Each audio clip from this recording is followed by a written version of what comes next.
Your name could feel his gaze on her, the smoldering heat behind those intense eyes. She'd seen him as soon as she walked in. It seemed to be the exact same moment as he'd seen her, because for the briefest of seconds their eyes locked.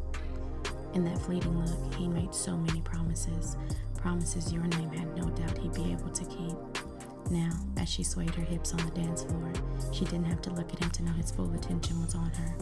But she wanted to. She wanted to see those expressive eyes take her in, so she turned to face him, eyes locking again.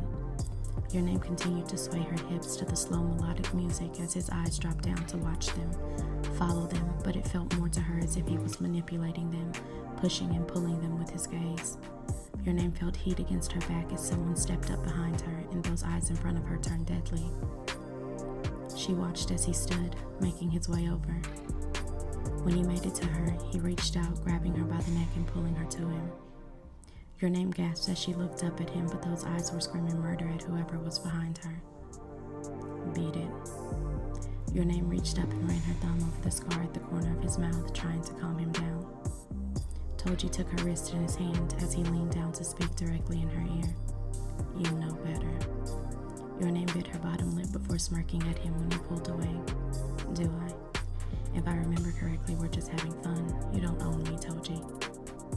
His hand tightened slightly around her neck before releasing her.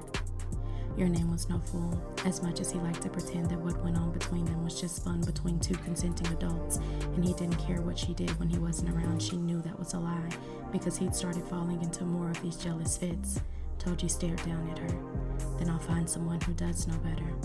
Your Name smirked at him, knowing he didn't actually mean it, had stopped meaning it at some point a year ago when they'd been a year into their casual fling. But she would play his game, and by now, he should have known she played it much better. That's fine.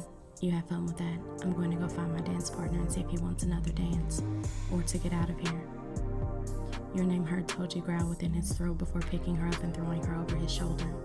He started walking, and Your Name didn't miss the looks on other patrons' faces. She squirmed slightly, and his hand came up to smack her. When they made it outside, he put her in the passenger seat of his car. Before she could say anything, he leaned in and stole the air from her lungs with a deep, dominating kiss. Say some shit like that to me again. Your Name nipped his lower lip. You shouldn't play if you don't like the thought of losing. She watched as he glared at her for a moment before closing the door and making his way to the driver's side. Your Name shook her head, chuckling under her breath. She always enjoyed beating him at his own game.